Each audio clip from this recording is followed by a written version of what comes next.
मेरे अजीज दोस्तों, आज मैं आपको एक ऐसी रूह कंपा देने वाली दास्तान सुनाने जा रहा हूं जिसे सुनकर आपका दिल भी कांप उठेगा और आंखें नम हो जाएंगी।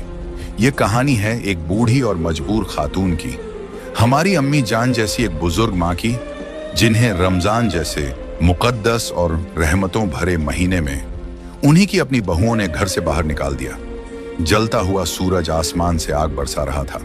जमीन इतनी तप रही थी कि उस पर खड़ा होना भी मुश्किल था। उसी तपती हुई जमीन पर वो बेबस अम्मी जान पड़ी थी। न कोई सहारा, न कोई अपना, न कोई पूछने वाला। भूख और प्यास ने उनके जिस्म की आखिरी ताकत तक छीन ली थी। उनकी आंखों के सामने अंधेरा छाने लगा था। लू के गर्म थपेड़ों ने उनके जिस्म को जैसे पत्थर बना दिया था। वो चाहकर भी उठ नहीं पा रही थी। उनके कांपते हुए होंठों से बस एक टूटी हुई दर्द भरी आवाज निकली, या अल्लाह, अब मुझसे और नहीं चला जाता। आखिर उस बेबस अम्मी जान के साथ ऐसा क्या हुआ? क्यों उन्हें रमजान जैसे पाक महीने में इस हालत में छोड़ दिया गया? इस दर्दनाक, दिल को झकझोर देने वाली पूरी दास्तान जानने के लिए आखिर तक हमारे साथ जरूर बने रहिएगा। ये कहानी है एक ऐसी माँ की जिसने अपनी पूरी जिंदगी अपने बच्चों के लिए लगा दी। गांव की सबसे इज्जतदार औरत मानी जाती थी वो। उनकी उम्र करीब 70 साल थी, मगर चेहरे पर एक अजीब सा नूर था। वो नूर जो सिर्फ उन लोगों के चेहरे पर आता है जो पूरी जिंदगी ईमानदारी और मोहब्बत से जीते हैं। उनके शौहर बहुत पहले इस दुनिया से चले गए थे। उस वक्त उनके 5 बेटे बहुत छोटे थे। सबसे बड़ा बेटा 12 साल का था, उसे छोटे 4 और बेटे, और सबसे छोटा तो मुश्किल से 3 साल का था। उन्होंने दूसरों के घरों में काम किया, खेतों में मजदूरी की, कभी कभी खुद भूखी रह जाती थी, मगर बच्चों को खाना खिलाकर सुलाती थी। ठंड में अपनी चादर बच्चों को ओढ़ा देती थी और खुद ठिठुरती रहती थी। गांव के लोग कहते थे, ऐसी माँ किस्मत वालों को मिलती है। और सच में अब वो सिर्फ अपने बच्चों की माँ नहीं थी, पूरे गांव के लिए उनका दरवाजा खुला रहता था। कोई भूखा आता तो रोटी मिलती, कोई रोता आता तो दिलासा मिलता, कोई परेशान होता तो उनकी दुआ मिलती। वक्त गुजरता गया, बेटे बड़े होते गए। एक ने शहर में नौकरी पकड़ ली, दूसरे ने छोटी सी दुकान खोल ली, तीसरा ट्रक चलाने लगा, चौथे ने गांव में खेती संभाल ली, और सबसे छोटे ने पढ़ाई करके सरकारी दफ्तर में नौकरी पा ली। उनकी आंखें खुशी से भर आईं जब उन्होंने अपने बेटों को अपने पैरों पर खड़ा देखा। एक दिन अकेले बैठकर उन्होंने अल्लाह का शुक्र अदा किया और कहा, या अल्लाह, तूने मेरी सुन ली, मेरे बच्चे अब अपने पांव पर खड़े हैं। फिर एक एक करके बेटों की शादियां हुई। उन्होंने अपने जौहर बेचे, अपनी पुरानी जमीन का एक टुकड़ा बेचा, और बेटों की धूमधाम से शादियां की। घर में 5 बहुएं आईं। जब पहली बहू घर आई, उन्होंने खुद अपने हाथों से उसका स्वागत किया, उसके माथे पर प्यार से हाथ फेरा और कहा, बेटा, ये घर अब तुम्हारा भी है। उस दिन उन्हें लगा अब बुढ़ापा चैन से गुजरेगा, मगर दोस्तों, उन्हें क्या पता था कि यह खुशी बस कुछ ही वक्त की मेहमान है, और उनके साथ जो होने वाला था वो इतना दर्दनाक था कि सुनकर रूह कांप जाए। जब घर में 5 बहुएं आ गईं, तो शुरुआत में सब कुछ बहुत अच्छा था। सुबह घर में चहल पहल रहती, बच्चों की किलकारियां गूंजती, जमीला बीबी आंगन में बैठकर सबको देखती रहती, और उनके चेहरे पर एक सुकून भरी मुस्कान रहती। वो अक्सर सोचती, अल्लाह ने मुझे सब कुछ दे दिया। मगर दोस्तों, वक्त एक अजीब चीज है। धीरे धीरे घर की फिजा बदलने लगी। पहले बहुएं उनके लिए खुद चाय बनाकर लाती थी। फिर एक दिन ऐसा आया जब जमीला बीबी को खुद उठकर पानी लेना पड़ा। पहले बहुएं उनसे मशवरा लेती थीं, अम्मी जान, खाने में क्या बनाएं? फिर एक दिन ऐसा आया जब उनसे पूछना बंद हो गया। पहले बेटे रात को सोने से पहले उनके पास बैठते थे, फिर वो भी बंद हो गया। जमीला बीबी समझ रही थी कि कुछ बदल रहा है, मगर उन्होंने सोचा शायद सबको काम की थकान होती है, शायद ये बस वक्त की बात है। उन्होंने खुद को समझाया और चुप रहीं। मगर दोस्तों, जब इंसान की चुप्पी को कमजोरी समझ लिया जाए तो जुल्म बढ़ता जाता है। एक दिन जमीला बीबी सुबह उठी।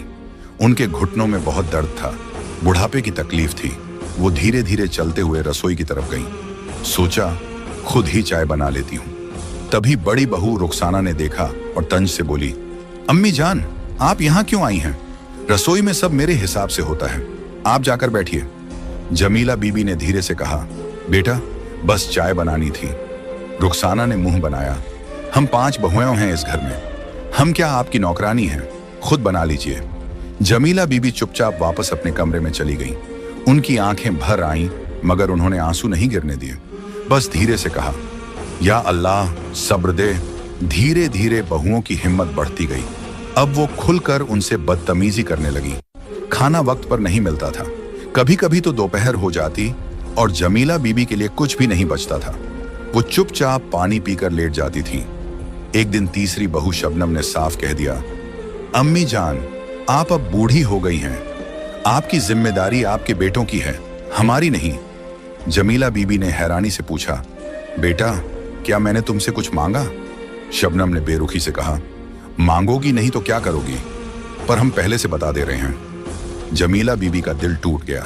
जिस बहू को उन्होंने अपनी बेटी माना था वो इस तरह बात करे, मगर उन्होंने फिर भी कुछ नहीं कहा। अब बेटे भी बदल गए थे। इमरान दिन भर दुकान पर रहता, कामरान शहर में था, सलमान ट्रक पर निकला रहता, अदनान खेतों में व्यस्त था, और जीशान जो सबसे छोटा था और जिसे जमीला बीबी ने सबसे ज्यादा प्यार किया था, वो भी अब बीवी के इशारों पर चलने लगा था। एक रात जमीला बीबी की तबीयत बहुत खराब हो गई। बुखार था, पूरा बदन दर्द कर रहा था। उन्होंने धीरे से आवाज लगाई, जीशान बेटा जरा पास आ। जीशान आया तो सही, मगर उसके चेहरे पर झुंझलाहट थी। क्या हुआ अम्मी, इतनी रात को? बेटा बुखार है, जरा पानी दे दे। जीशान ने पानी तो दिया, मगर जाते जाते कहा, अम्मी आप भी ना, हर रात कोई ना कोई बात हो जाती है, हम थके हुए होते हैं। जमीला बीबी ने पानी पिया और चुप रही। उस रात उन्होंने बहुत देर तक अल्लाह से बातें की। कहा, या अल्लाह मेरे बच्चों को हिदायत दे, मुझे ताकत दे, मैं टूट रही हूं मगर तुझ पर भरोसा है। दोस्तों, वो दिन था जब आसमान पर पहली बार रमजान का चांद नजर आया। गांव में लोग खुशी से एक दूसरे को मुबारकबाद दे रहे थे। मस्जिद से तरावीह की आवाजें गूंज रही थीं। बच्चे खुशी से इधर उधर दौड़ रहे थे और जमीला बीबी वो अपने छोटे से कमरे की खिड़की के पास बैठकर चांद को देख रही थी। उनकी आंखों से आंसू बह रहे थे, मगर ये दुख के आंसू नहीं थे, ये शुक्र के आंसू थे। उन्होंने हाथ उठाए और दुआ मांगी, या अल्लाह तूने एक और रमजान देखने की तौफीक दी, लाख लाख शुक्र तेरा। इस मुबारक महीने में मुझे अपनी इबादत करने दे, मेरे बच्चों को नेक रास्ते पर चला। जमीला बीबी के लिए रमजान हमेशा से बहुत खास था। बचपन से उन्होंने यह महीना बड़े प्यार और अदब से गुजारा था। सहरी में उठना, रोजा रखना, इफ्तार में खजूर से रोजा खोलना, तरावीह पढ़ना, यह सब उनके लिए बस इबादत नहीं था, यह उनकी जिंदगी का सबसे प्यारा हिस्सा था। अगली सुबह वो सहरी के लिए उठी, धीरे धीरे वजू किया, नमाज पढ़ी और सहरी करके रोजे की नियत की। मगर जब बहुओं ने देखा कि अम्मी जान रोजा रखने की तैयारी कर रही हैं, तो उनके चेहरों पर एक अजीब सी नाराजगी आ गई। रुखसाना ने दूसरी बहू नाजिया से धीरे से कहा, अब ये रोजे भी रखेंगी, मतलब दिन भर कमरे में बैठेंगी और हम काम करते रहेंगे। नाजिया ने जवाब दिया, इस उम्र में रोजे, हम जरा बात करते हैं। दोनों जमीला बीबी के पास आईं। रुखसाना बोली, अम्मी जान आपकी तबीयत ठीक नहीं रहती, इस उम्र में रोजे रखना ठीक नहीं, डॉक्टर ने भी मना किया था ना। जमीला बीबी ने शांत आवाज में कहा, बेटा डॉक्टर ने कोई मना नहीं किया और रोजा मेरा फर्ज है। जब तक जिस्म में जान है मैं अपना फर्ज नहीं छोड़ूंगी। नाजिया ने तंज से कहा, ठीक है रोजा रखिए, मगर घर का काम भी करना होगा, हम अकेले नहीं करेंगे। जमीला बीबी ने धीरे से कहा, जितना मुझसे होगा मैं जरूर करूंगी बेटा। मगर दोस्तों, बहुओं को यह जवाब पसंद नहीं आया। उस दिन से उन्होंने जमीला बीबी को रमजान में भी चैन से नहीं बैठने दिया। सहरी में जानबूझकर उनके लिए खाना नहीं रखा जाता था। जमीला बीबी चुपचाप बासी रोटी खाकर रोजा रख लेती थी। इफ्तार में जब सब लोग अच्छा खाना खाते, जमीला बीबी के लिए बस थोड़ा सा बचा खुचा रख दिया जाता। एक दिन इफ्तार के बाद जमीला बीबी बहुत कमजोरी महसूस कर रही थी। वो अपने कमरे में जाकर बैठ गई। थोड़ी देर बाद तरावीह के लिए उठने की कोशिश की, मगर जिस्म साथ नहीं दे रहा था। उन्होंने छोटी बहू गुड्डो को आवाज लगाई, बेटा जरा पानी दे दो। गुड्डो झुंझलाते हुए आई और पानी पटक कर रख दिया।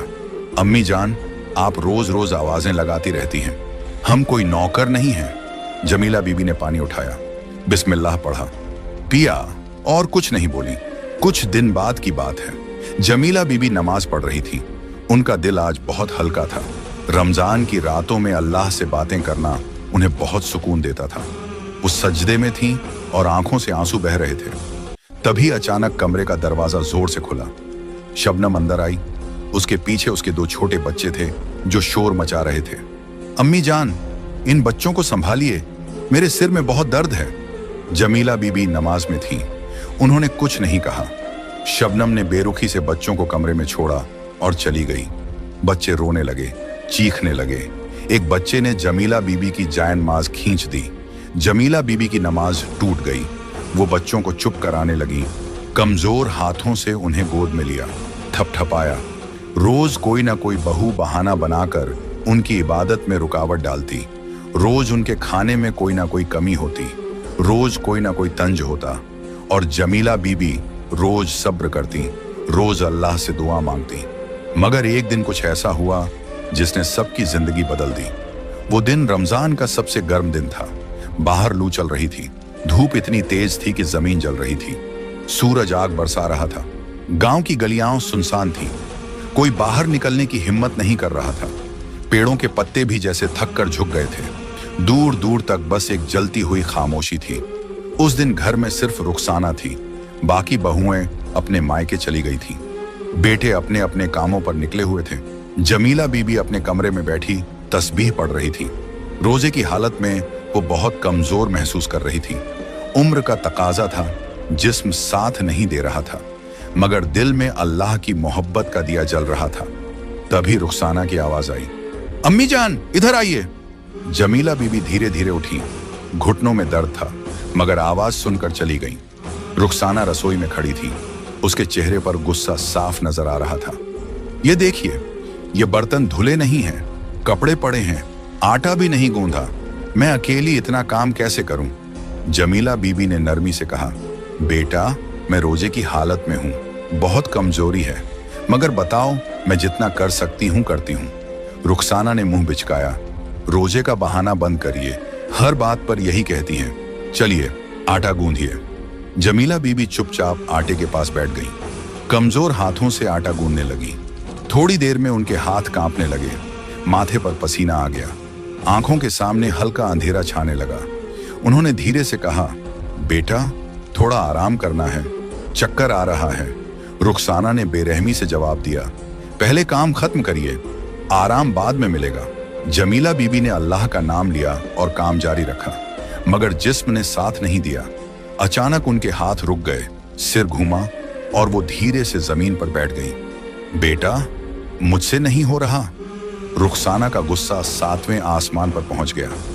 यह नाटक बंद करिए अम्मी जान, हर बार यही होता है, उठिए और काम करिए।